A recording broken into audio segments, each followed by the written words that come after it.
And the so-called Inca Road is indeed one of these said ancient anomalies, which is of an astonishing size. It is so big, in fact, it even dwarfs the Great Wall of China. An ancient relic so big it can be seen from space. One might ask, how can I not have been informed of such an ancient relic? But once one realizes the current academically baffling accomplishment this so-called Inca masterpiece must have once been, the conspiracy to keep such a site largely unknown will become clear. It is a road system that not only links nearly every unexplained ancient ruin currently known to exist within Peru, connecting Pumapunka, Sacsayhuaman, Machu Picchu, Ollantaytambo, along with many others.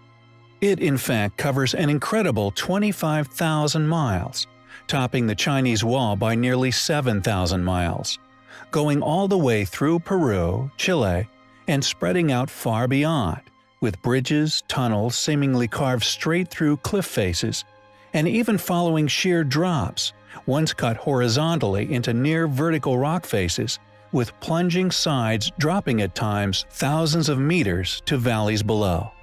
We strongly believe that although the road has clearly been utilized by an unimaginably large number of travelers and has been severely eroded away nearly everywhere, the method of construction now hidden by erosion, that this surface, just like that of the roads of Pompeii, were actually formed using a now lost stone technique, now largely known as that of polygonal masonry.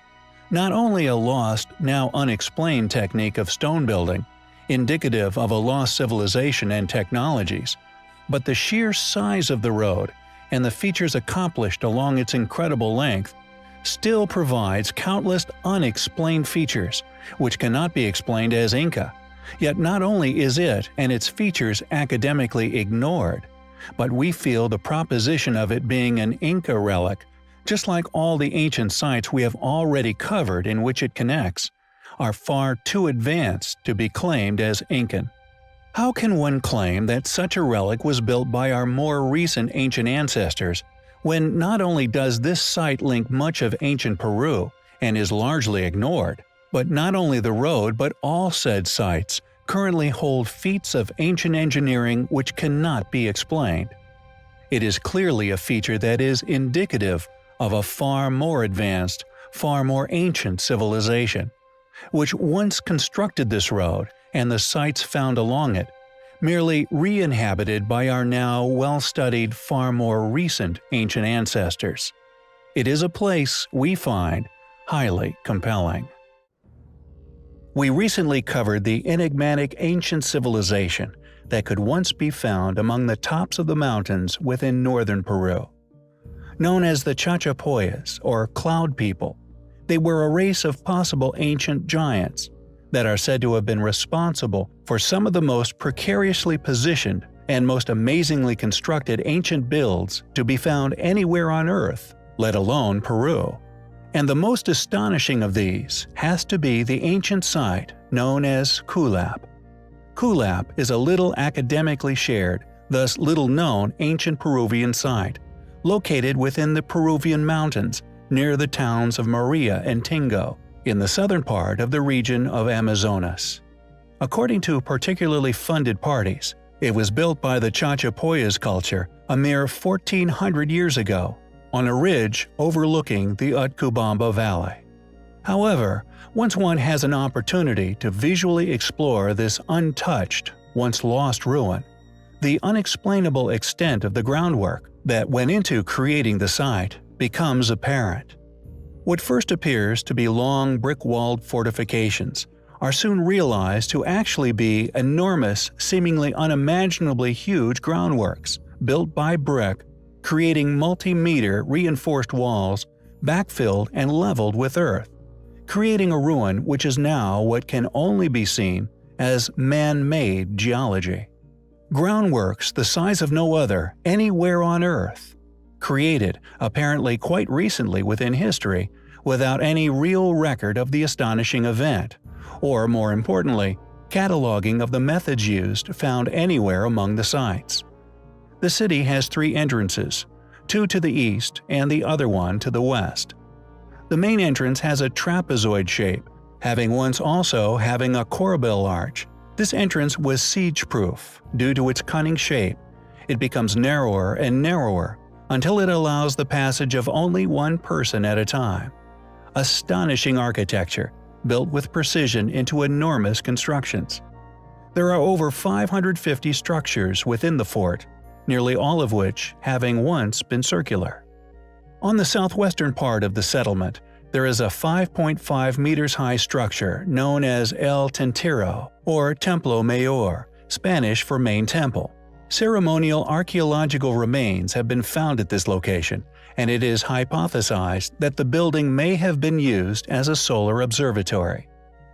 Kulap was accidentally rediscovered in 1843 by Juan Crisostomo Nieto, a judge from the city of Chachapoyas. In 1870, Antonio Raimondi made the first known survey of the site. Ever since, details regarding the site have slowly been revealed. Astonishing ruins. A place like many others around the globe, which also display seemingly impossible feats of engineering, accompanied by complete lack of any recording or explanation for said tasks, undoubtedly predates its academic dating. The question is, who could have built such astonishing architecture atop the largest groundworks anywhere on Earth? How did they complete such a mammoth task at such a high altitude? Perhaps one day we will find out. About 50 years ago, a most miraculous discovery was made. Known as the Book of Giants, it is an antediluvian narrative that has long been hunted by adventurers and archaeologists alike. Attributed to the writings of a character known as Mani, the Book of Giants had long been known as a real body of work which circulated among the ancient Manichaeans. During the 20th century, discoveries of tiny fragments of this original work began to reveal the Book of Giants' actual existence. Fragments of Dead Sea Scrolls containing the actual Book of Giants were first discovered at Turfan, now known as Turpan, a city located within the east of China. These fragments substantiated the many references to its existence within other literature, and finally confirmed its existence beyond doubt. People of all walks of life began to devote their lives to the discovery of these incredible texts. Texts which apparently documented the life and death of an ancient race of giants, who called themselves the Wild Men. It is an expansive narrative of the birth of immortal giants on Earth. In this story, the giants came into being when the sons of God had children with mortal women, subsequently birthing a hybrid race of giants. These giants partook in destructive and immoral actions, which slowly devastated humanity. When Enoch heard of this, he was distressed and asked God to bring judgment to the giants. When the giants heard this, many chose to act in defiance. While these fragments were incomplete at this point, the Manichaean literature ends the story by telling of the hosts of God beating the race of giants in battle. An incredible story, one which dates back from far within our ancient past. In 1971, J.T. Millick discovered several Aramaic fragments of Enochic works among Dead Sea Scrolls at a site known as Qumran. Among the fragments discovered were 10 manuscripts of the Book of Giants. These fragments were found in 6 different caves which dotted the site. These scroll discoveries allowed for further refinement of the works, and is now seen as a virtually complete ancient text. Is this story yet more compelling proof of an ancient race of giants who once dwelled and later perished here upon our planet? Or perhaps just a religious fairy tale? Regardless of this, it is an impressive and amazing story in its own right, one which has managed to survive untold millennia to reach us in the modern day. A story many people throughout history saw it incredibly important to preserve and communicate to others. Thanks for watching, guys, and until next time, take care.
We have in the past covered a vast array of evidence which suggests the past existence of giants.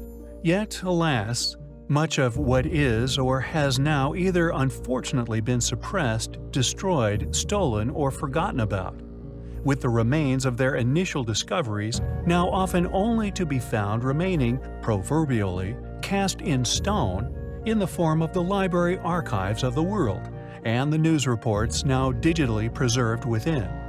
Often follow-up reports abruptly ceased after the mention of the rapid arrival and insatiable interest of the Smithsonian, among others, in said finds. However, now, thanks to the popularity of such subjects, the power and speed of modern technology, such finds made during excavations involving a large array of individuals make modern cover-ups difficult and are rarely accomplished. With the only modern, almost openly admitted one of note, having followed the discovery of the supposed tomb of Osiris, when all media was immediately banned from the site. When permitted back, the tomb had already been penetrated and was subsequently claimed as having been found empty, supposedly previously looted. This regardless of its near impenetrability, with Gantenbrink only making it successful with modern robotics. But I digress. Working in cooperation, a team involving the Egypt's Supreme Council of Antiquities, a team from the Penn Museum, University of Pennsylvania, among others, discovered a sarcophagus academically claimed as having belonged to a, quote, King Sobekteheb, probably Sobekteheb the first dated 1780 BC during the 13th dynasty. What we find astonishing regarding the find, however, is its sheer size. Carved from a single quarried piece of Aswan granite, initially weighing hundreds of tons, this finished tomb still weighs a minimum of 60 tons. It was somehow transported to the burial site and placed seemingly with delicacy where it now lay. Its resting place, inner chamber, also some 3 meters in length. The baffling enigmas of why such size, how were they moved? To explain how these feats were accomplished is far less difficult challenge if one incorporates into their postulations the possibility that the size of these tombs were in fact made to measure, indeed a match, to the height and scale of the civilization who buried them. Could the inclusion of ancient giants into the many other theories surrounding the mysteries of Giza solve the puzzle we still can't solve of how these stones were moved? It is a hypothesis which we find very fitting.